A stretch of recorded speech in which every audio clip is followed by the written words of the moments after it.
Hello, this talk is designed to help parents support their children as they make the transition from education into employment.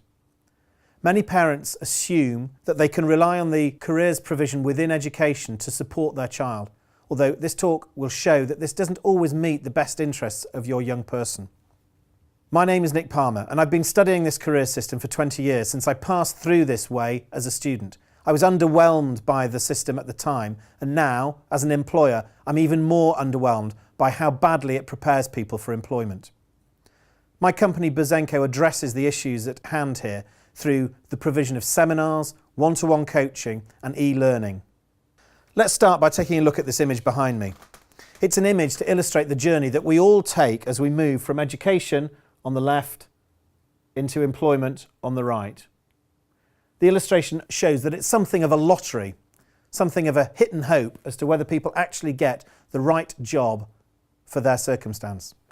Sadly, the focus on the system is all about applying for academic courses and applying to jobs, and not about the work skills that give young people credibility as candidates, the skills that they will need for the duration of their career. The system concentrates on CV writing and interview skills, and not on commercial awareness. The system worries about how jobs are allocated rather than why jobs are allocated.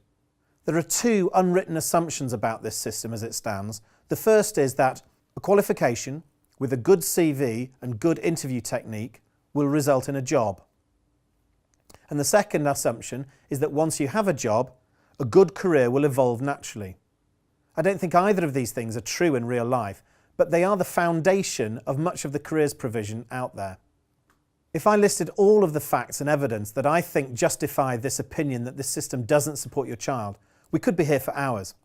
Instead, I'll supply a highlight of that information now, and then if you'd like to read some more, please visit the Bizenko website. Just how bad is this situation? On the slide here, you'll see information from a company called Milkround, who in 2015 conducted a student and graduate career satisfaction survey. You can see that 6 months after graduation, only 12.6% of graduates had a graduate level job. 46.7% of graduates were working in regular employment. In other words, a job that didn't need a degree. They were underemployed. And 31.6% of graduates were still looking for a job 6 months after graduation. Young people don't get told these statistics at the point of application. In 2015, the CBI, Confederation of British Industries and Employers Organisation, and Pearson ran a survey about education and skills. They found that 66% of employers were not satisfied by levels of business awareness amongst school and college leavers. They found that 54% of employers were not satisfied by levels of business awareness amongst graduates. From the same survey the previous year, 80% of employers thought the quality of careers advice was not good enough to enable students to make informed career decisions. What do young people think of this system? Well, as we can see on the screen, 66% of university leavers say they regret accepting a job offer as soon as they start in the job, and 25% of them subsequently leave their first jobs within 12 months. 68% of students feel that 16 is too early to be making choices which will define their future career path, and yet that's the system in which we expect young people to build the foundations for their career. It seems that there are quite a few people who aren't happy with this system. The unfortunate irony is that lots of employers tell us that they don't actually value academic qualifications to the extent that young people imagine. They only use academic qualifications as a filter for recruitment because there's nothing else. I know this because nearly 200 employers have signed a petition on our website encouraging young people to develop their commercial awareness skills alongside their academic skills. Some large employers, PwC and Deloitte, have stopped using academic credentials as a filter for recruitment because it's not proven to be effective in determining suitability for work or the right candidate for the vacancies. Employers want individuals to understand their customers. They want employees to interact with different stakeholders. And the evidence suggests that these qualities are not necessarily found in a higher concentration amongst those people who do well at exams. Exams are still really important. Please don't misunderstand this point. It's just that employers look for something extra when they're talking about who they would appoint to a vacancy. In my opinion, there are two main problems with this system.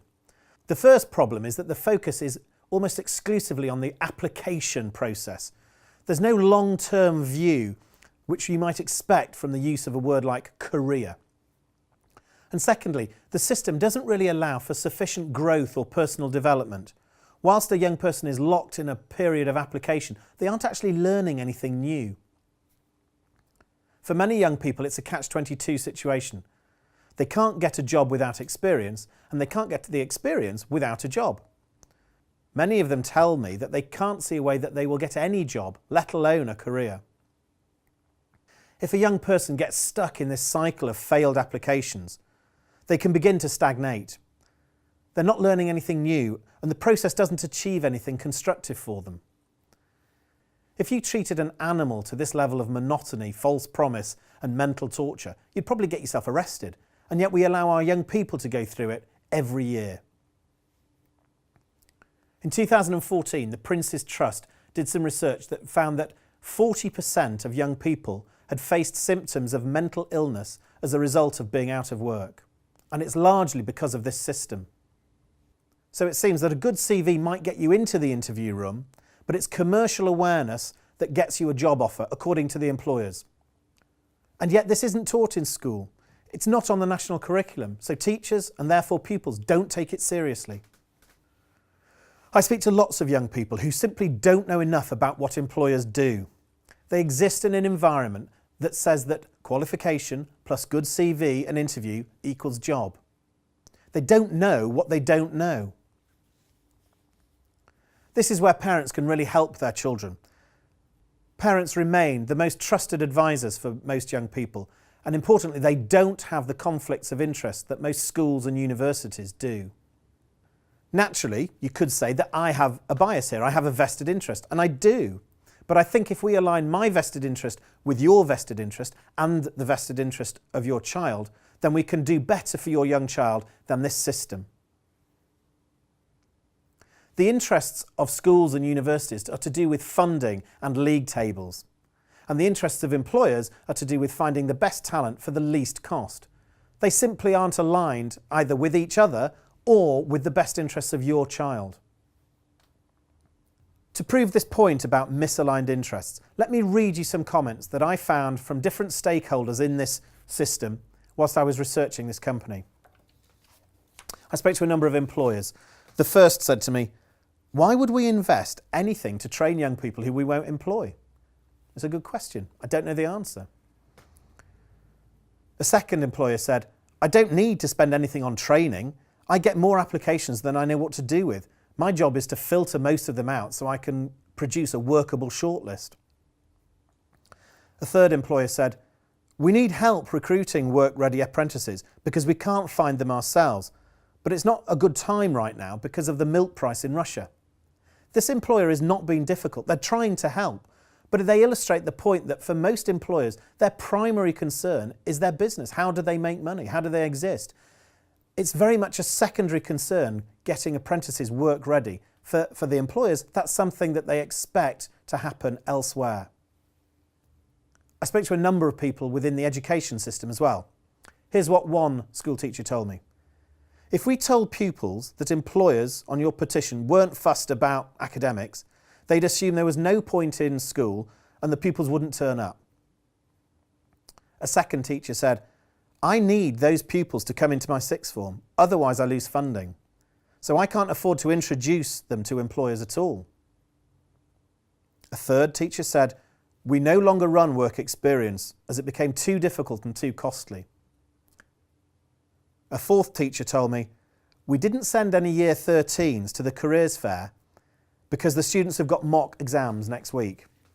At this career fair in question, one of the largest regional employers was offering guaranteed employment for 5 years with a sponsored degree.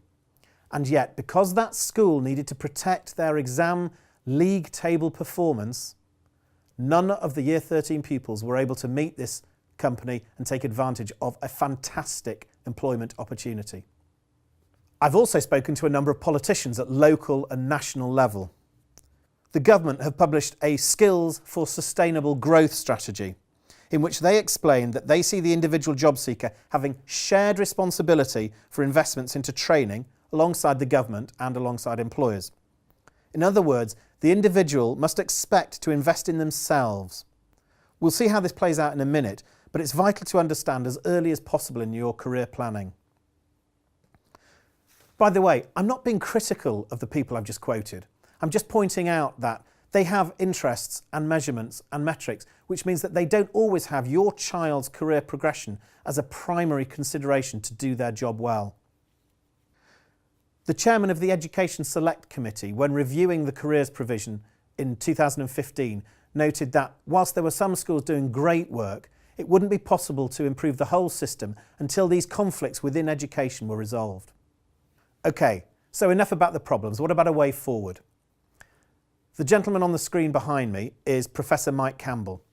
He advises governments and international organisations like the OECD, the United Nations and the World Bank on the issue of employment skills.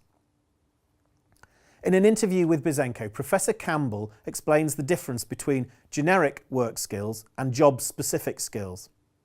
And he explains that the skills that employers will only ever invest in are the job-specific skills from which they benefit. In other words, the individual is left to invest in their own development with the generic work skills because nobody else will. This is the point that people who find it easy to get a job straight out of education need to pay attention to, because even if you do have a great first job, you'll need this generic work skill to support your career through time. Bizenko just completed a survey of 1,000 parents of young people aged between 16 and 23. Only 33% of parents thought that the individual had any responsibility for the development of their own career. But wait a minute, governments and employers tell us that they're not going to pay for this development, and yet no one seems to have told the young people or their parents. At least if they have, only 33% of the parents have understood the message. But there is some hope. We might not know what the jobs of tomorrow look like, but we do know how they will be funded and measured. And my personal belief is that if you teach these commercial skills and habits, you allow the young people to take control of their own destiny. Fortunately, it's not just me who thinks so. I'm about to show you a video from a man called Ray Piggott. Hello, I'm Ray Piggott. Let me tell you a little bit about myself. I left school at the age of 17 following a state education. I did not go to university, and I signed up for an apprenticeship in heavy engineering. At the other end of my career, I was chairman and chief executive of a telecommunications company with a turnover of £165 million, with 2,000 employees and 55 offices around the world and 5 factories. In between times, I conducted business in many countries in the world, and as a result learned at first hand how business is conducted in those countries. The most notable one, of course, being North America. What I discovered was that British engineers and British workers have all of the talents to compete with these other countries, perhaps more so in many, but we do not yet take on board the commercial aspect that's necessary to be successful in today's very, very competitive world. Why is this commercial dimension to our career important? You know, it's very tempting to do the job that our employer has employed us to do and to do no other. You do your job on a very narrow front the company's asked you to do, and you can probably do that for quite a considerable period. You're then doing what the company wants and the company's pleased, which is good for the company. But what has it done for you? It means you're operating your career on a very narrow front, and you will at one day become vulnerable because technology will move on or the company will move on and you are still left. You've not added to your skill set. So in your own long-term career interests, you need to add other dimensions to your basic skill set. What do these other departments in the firm do? What does HR do? What does marketing do? What does sales do? What does technical support do? What do all these different people do? The more you arm yourself with the knowledge of what they do, then the more valuable you are to the company that employs you, and perhaps more importantly, the more valuable you are to yourself when you want to go out onto a wider marketplace. Okay, so hopefully that video begins to ring some alarm bells for people who've come through an education system that delivers them to a point of narrow academic specialism. If an individual is to build a job and career, then that individual needs to understand this point about broader generic work skills.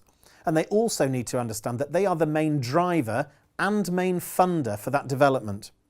Even if they have a perfect job straight out of education, they'll never know when that job or when that employer will become vulnerable.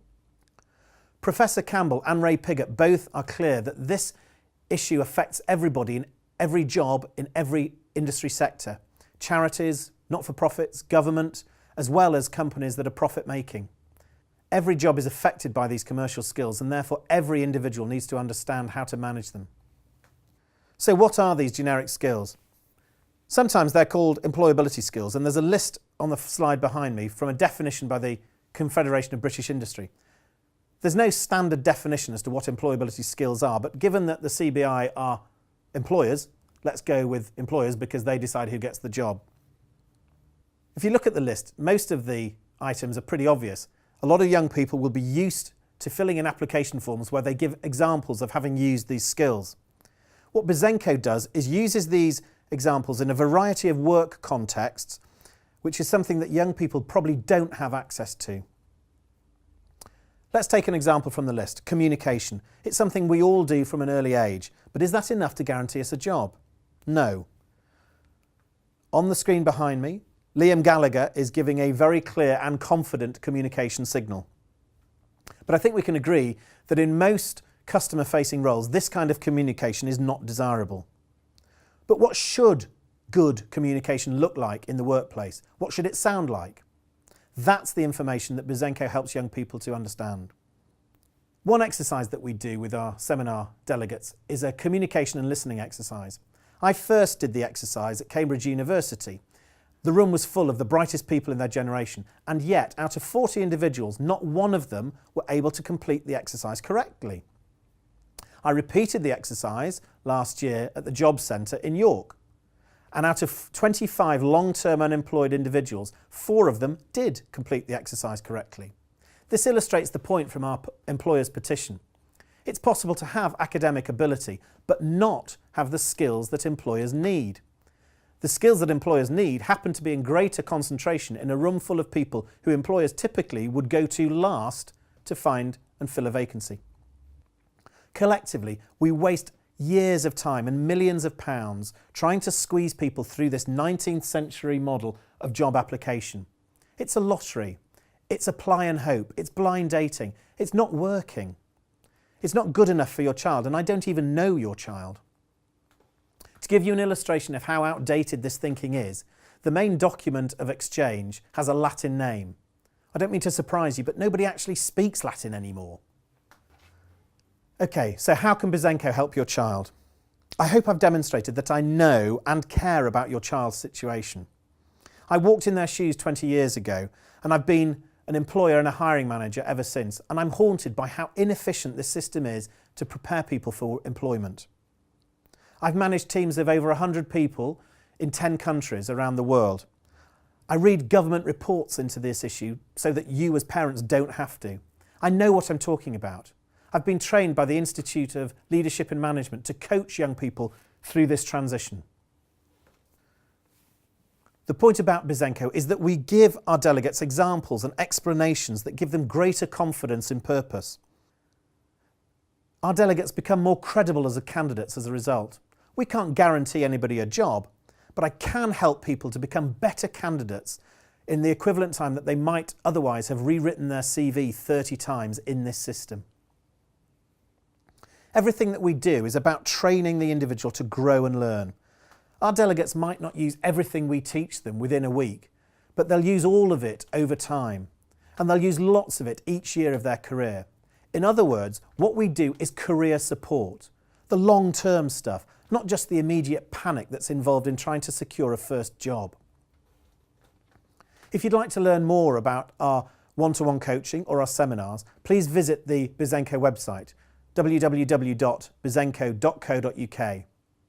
You'll notice that we're running a crowdfunding campaign right now, and the best rates for our seminars and our coaching are available as rewards through that crowdfunding campaign. I'd like to leave you with a testimonial from one of our delegates who happens to have been in Year 12. It pretty much sums up both the need for this training and also the appreciation that the young person felt. They said, "Of all the events I've had to go to at school, this has been the most worthwhile." Thank you.